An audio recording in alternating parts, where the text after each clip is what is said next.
Hello everyone, আসসালামু আলাইকুম। কী অবস্থা সবার? আশা করছে সবাই অনেক বেশি ভালো আছেন। আলহামদুলিল্লাহ, আমিও অনেক বেশি ভালো আছি। সো এটা হচ্ছে আজকে বিকালে করা একটি ভিডিও। এটা হচ্ছে বৃষ্টি হওয়ার একদমই আগ মুহূর্তে আকাশটা এত সুন্দর লাগতেছে বলার বাহিরে, একদম বৃষ্টি আসার আগ মুহূর্ত। তো যাই হোক, আমার হঠাৎ করে এই ফ্রেঞ্চ ফ্রাই খাইতে ইচ্ছা হচ্ছিল। এই ফ্রেঞ্চ ফ্রাইটা আমি ইউটিউবে অনেকবার দেখছি, দেখতে দেখতে আমি হয়রান হয়ে গেছি। তো বানাবো বানাবো করে আর আলিশি করে আসলে বানানো হয় না। তো আজকে ভাবলাম কেন নয়, আজকে বানিয়ে ফেলি। তো আপনাদের সাথে শেয়ার করতেছি আমি কিভাবে কি করি। তো চলেন শুরু থেকে শুরু করি। সো ফ্রেঞ্চ ফ্রাই বানানোর জন্য আমি এইখানে মিনিমাম 3টা আলু নিছি, মাঝারি সাইজের আলু। তো এইখানে হচ্ছে আমি খুব তাড়াতাড়ি হচ্ছে সিদ্ধ হওয়ার জন্য আসলে আমি প্রেশার কুকারে দিছি।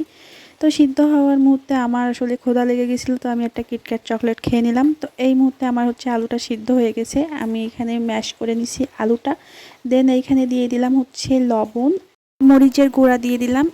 আপনারা চাইলে চিলি ফ্লেক্স ইউজ করতে পারেন, আমি মরিচের গুঁড়াটাই দিয়ে দিলাম।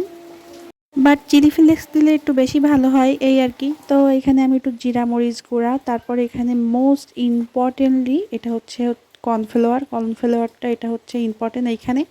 তো আমি এইখানে মিনিমাম 3 চামচের মতন কর্নফ্লাওয়ার ইউজ করেছি। তারপরে আমি আরও 1 চামচ দিয়েছিলাম, কারণ 4 চামচ লাগেছিল। আমার হচ্ছে আলুটা একটু নরম ছিল এই জন্য। তো তারপরে হচ্ছে আমি একটা নিচে পেপার দিয়ে উপরে একটা হচ্ছে ডোটা কিন্তু খুব সুন্দর হইতে হবে, আলুর ডোটা কিন্তু নরম হইলে একদমই হবে না। তো আমি উপর দিয়ে আর একটা পেপার দিয়ে এইভাবে আস্তে আস্তে করে আমি হচ্ছে বেলে নিচ্ছি। এটা খুব সাবধানতার সাথে করতে হবে, নরম আলু হলে একদমই এটা লেগে যাবে। তো আমি এইখানে ডিপ ফ্রিজে রেখে দিয়েছিলাম প্রায় 20-25 মিনিটের মতন। তারপরে আমি আমার মন মতন করে স্লাইস কেটে নিচ্ছি, আপনাদের মন মতন করে স্লাইসটা কেটে নেবেন। তো এইখানে দেখেন আমার খুব পারফেক্টলি হয়েছে। তো এটা হচ্ছে আমি এবার ফ্রাই করব।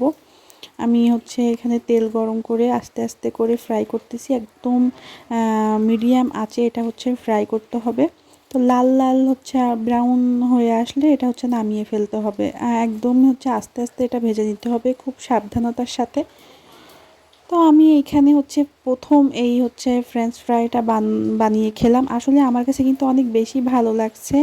আর এর হচ্ছে লাস্টলি এইরকম একটা কালার আসছে, মানে জোস একটা কালার আসছে। তো এই রেটিং হচ্ছে আমি 10-এর ভিতরে 8 দিতে পারি। তো আমার কাছে কিন্তু আসলে অনেক ভালো লাগিছে, আমার মেয়ের কাছেও অনেক ভালো লাগিছে, মানে এটা বাচ্চাদের কাছে খুবই ভালো লাগবে, কারণ এটা অত ঝাল না আর যেহেতু ক্রিস্পি। তো এই পর্যন্ত আমার ভিডিও ভালো লাগলে অবশ্যই কমেন্ট করে জানিয়ে যাবেন। সবাই ভালো থাকবেন, সুস্থ থাকবেন। আল্লাহ হাফেজ।